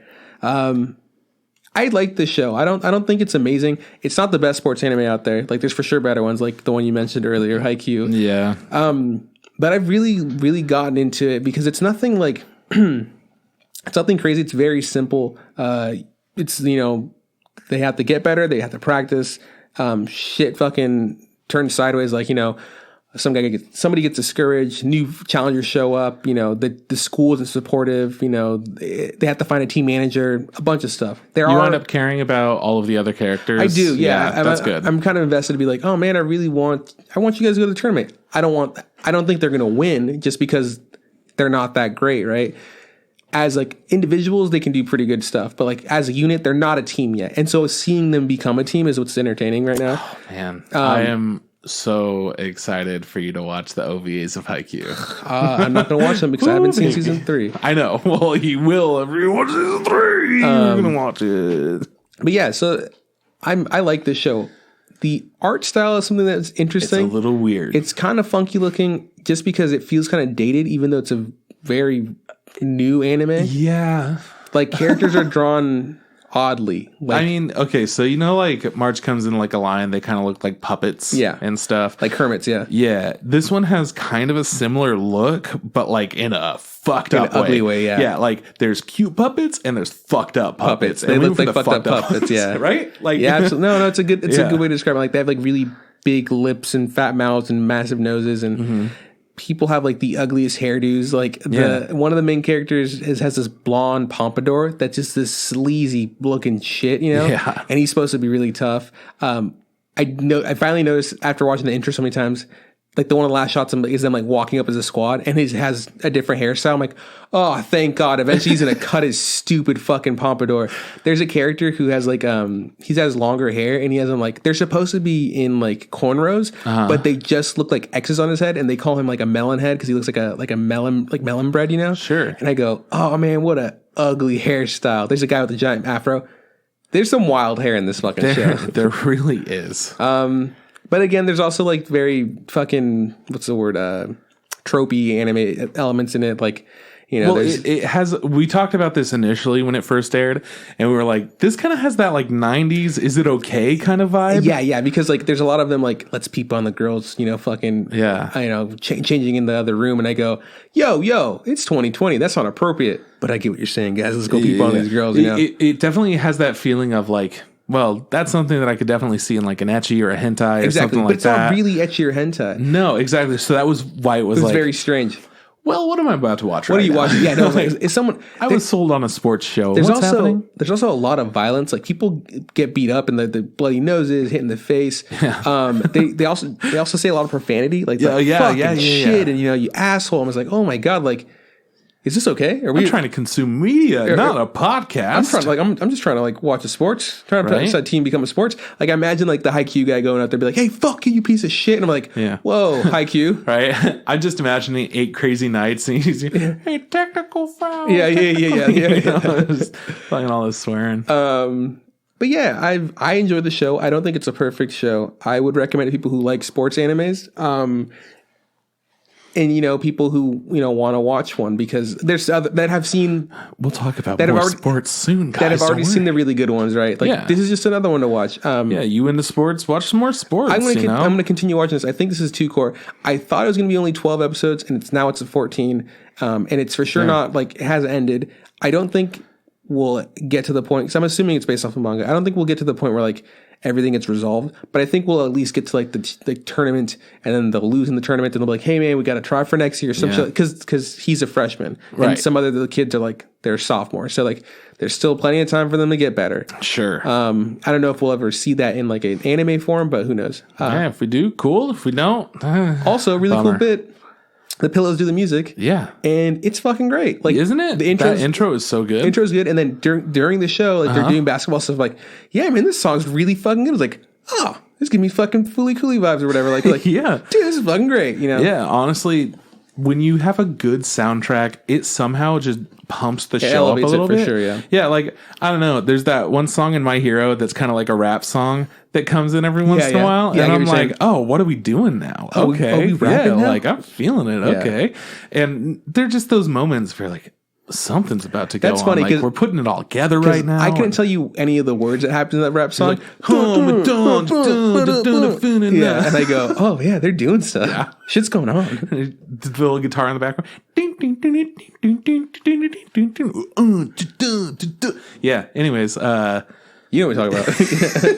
If you guys have seen My Hero, you know what we're talking about. What's next, man? All right, so next I'm going to tell you a little bit about Didn't I Say to Make My Abilities Average in the Next Life, made by Project Number 9. They've done And You Thought There's Never a Girl Online. Recently, My Sister is Unusual, and Girls Beyond the Wasteland. They're pretty into these light novels, is what I'm reading here. Yeah. Anyways, Didn't I Say to Make My Abilities Average in the Next Life is a pretty obvious isekai. Girl's really good and successful at everything she does. Hits by a car, dies. Doesn't really matter. That's not really the story. But that is the how we get into the isekai. Yeah. She's like, I was too good at everything. Nobody wanted to be my friend. I just want to be really average. So can I just be average? Talking to the god of whatever this world is. And he's like, sure,